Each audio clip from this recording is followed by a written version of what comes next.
Harka fuunee kabajamtoota hordoftoota fi daawwattoota Oromiyaa Global Media kun sagantaa oduu Oromiyaa Global Mediaati oduu waliin Anibsaa Gadaatiin dura dursuun oduu hangafoota tokkummaan mootummoota naannoo Tigraay gargaaruuf doolaara miliyoona 65 gumaacheera. Sirni awwaalchaa komishiinarii poolisii naannoo Amaaraa kaleessa raawwateera. Naannoon Sumaalee warshaa oksijiinii oomishu hundeessuu beeksiseera. Dubbi himaan muummicha barreessaa Tigraayin ilaalchisee ibsa kennuun beekameera. Manni murtii idil addunyaa ajajaa riphee loltoota Lord Assistance Army irratti waggaa 25 muruun beekameera. Kabajamtoota hordoftoota fi daawwattoota keenya chaanaalii keenya subscribe gochuun odeeffannoo waayitaawwan akka isin bira ga'u gochuu dandeettu. Amma oduu bal'inaan tokkummaan mootummoota rakkoo namoomaa Itoophiyaa keessaaf gargaarsa doolaara miliyoona 65 kan gumaache yoo ta'u, kana keessaa miliyoonni 40 hojii gargaarsa naannoo Tigraay keessaaf oola.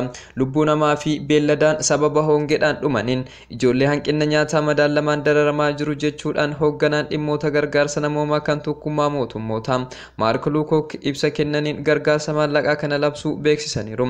Walitti bu'iinsa baatilee 6 qabateen siviilota irraa dhiibbaan kan itti fufee jiraachuudhaan dubartoonni fi durboonni hokkara qunnamtii saalaasuu kanneen saaxilamaniin kanneen miliyoonaan lakkaa'aman immoo tajaajila barbaachisu dhabuu keessumaa kanneen naannoo baadiyyaa jiran immoo durumaa hin argatan jedhaniiru. Kanneen Tigraay keessaa uummata miliyoona 4.5 dabalatee guutummaa Itoophiyaa keessa uummanni miliyoona 16 ol gargaarsa eeggataa jira. Obbo Abbara Addaamuu dhibee akka tasaa isaan mudateen eebla 26 bara 2013 du'uun isaanii gabaafameera. Komishinariin Abbaran Yuunivarsiitii Poolisii Itoophiyaa, Ameerikaa fi Siwiidin irraa barnoota isaanii kan hordofan yoo ta'u, Yuunivarsiitii Siwiidin Laawundis irraa seeraa fi qorannoo saayinsii hawaasan digirii isaanii lammataa qabxii ol aanaa kan argatan yoo ta'u, barreeffama eebbaa fi qorannoo isaanii yuunivarsiitichaan maxxanfamee bahuun ibsamee jira. Biyya Siwiidinitti kan argamu Yuunivarsiitiin Maalmoo jedhamu irraas barnoota hariiroo hawaasaa fi baqataa addunyaa jedhuun digirii lammataatiin qabxii olaanaan eebbifamuun isaanii dubbatameera. Hundeessaa Arbanyooch Gimbaarii fi hoogganaa waraanaa isaa akkasumas Gimboo 7 keessatti hundeessaadhaan qabee hanga hoogganaa ol aanaatti tajaajiluun isaanii beekameera. Jijjiiramichatti makamanii mootummaa naannoo Amaaraa keessatti seenaa duraa kan ta'e komishiinarii jalqabaa saayinsii poolisiin eebbifaman kana dura yoo ta'an gurraandhala bara 2011 hanga eebla bara 2013tti tajaajilaniiru. Komishinariin Abbaran abbaa maatii fi abbaa ijoollee dhiira 2 turan jedhameera.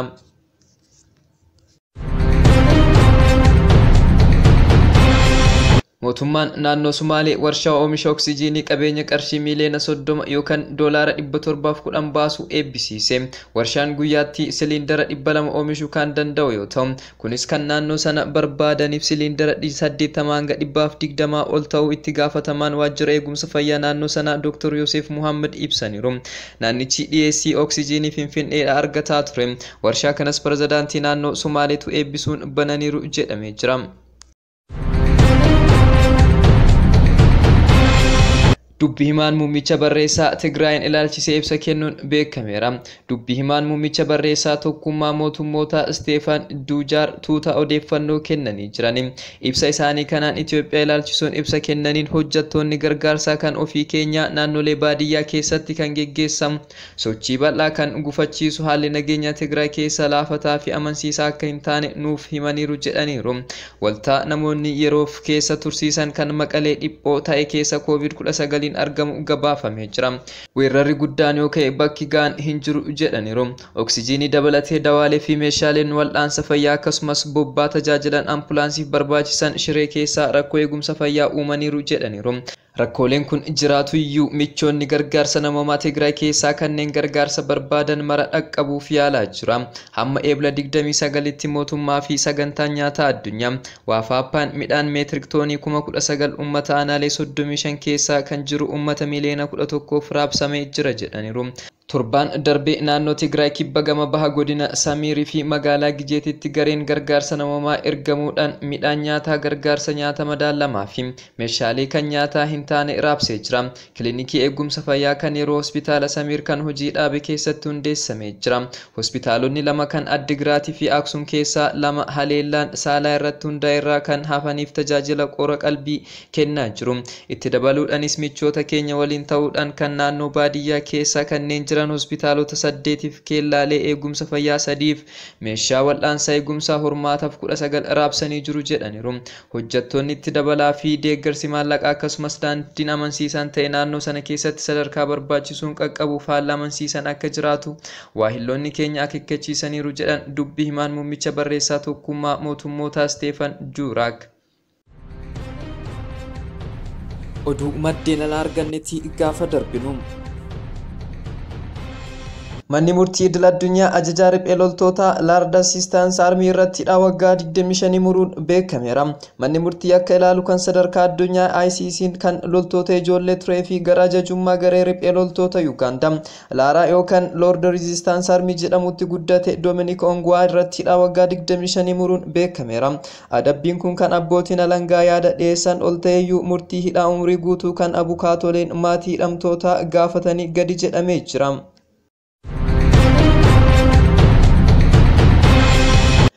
Raashiyaan humnoota ishee hanga tokko daangaa Yuukireen keessaa innaa baastu humnoonni hedduunii fi meeshaaleen gamasiitiin hafuu isaanii fi Ameerikaan tarkaanfii maalna dhibdee fi dubbii barbaacha akka dhaabdu barbaaddi jechuudhaan ministeerri dhimma alaa Yuunaayitid Isteet Antooniyoo Bilinkan beeksiseera.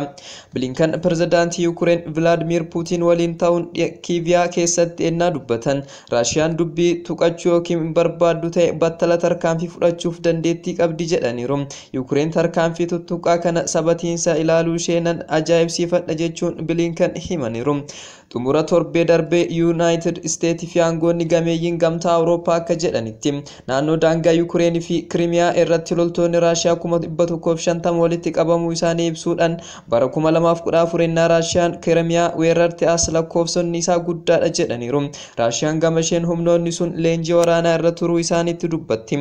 Hanga xumura baatii iblaatti madhee ofiitti deebi'a jettee jirti. Zaalaakiyaas har'a akka dubbatanitti naannoo daangaa ammayyuu yaaddotu jira. Yuukireen waan akka tasaa uumamuu arguu hin feetu jedhaniiru. Bilinkan akka jedhanitti Yuukireen deeggarsa nagaa eegumsaa itti dabalaa barbaaddi.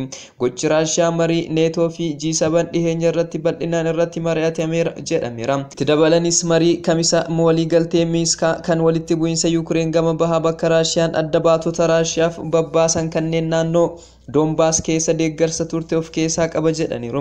Bilinkan Ameerikaa walitti bu'iinsa sana furuuf yaalii dippiloomaasummaaf mala barbaaduu itti fuftee jirti jedhame. Raashiyaan garuu mataa jabaachuu itti fufteetti. Innaa marii isaanii Zaalaaksii fi Bilinkan Yuukireen keessatti jijjiirraa dimookiraasii fiduuf akkasumas malaammaltummaa Yuukireen keessatti duuluuf yaalii ta'uu ilaalchisee mari'ataniiru.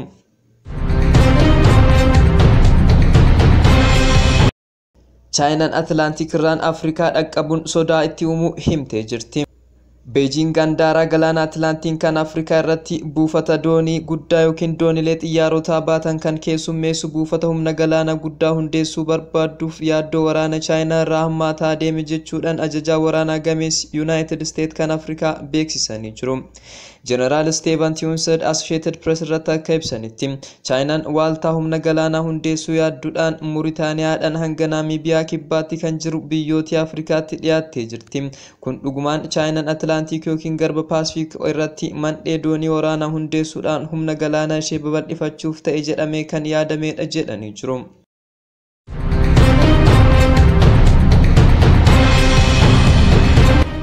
Kabajamtoota hordoftoota fi daawwattoota Oromiyaa Global Media sagantaan oduu sa'aatii kanaaf qabannee dhiyaanne kana fakkaata. Sagantaa Oromiyaa Global Media afaan wajjin turtii gaarii.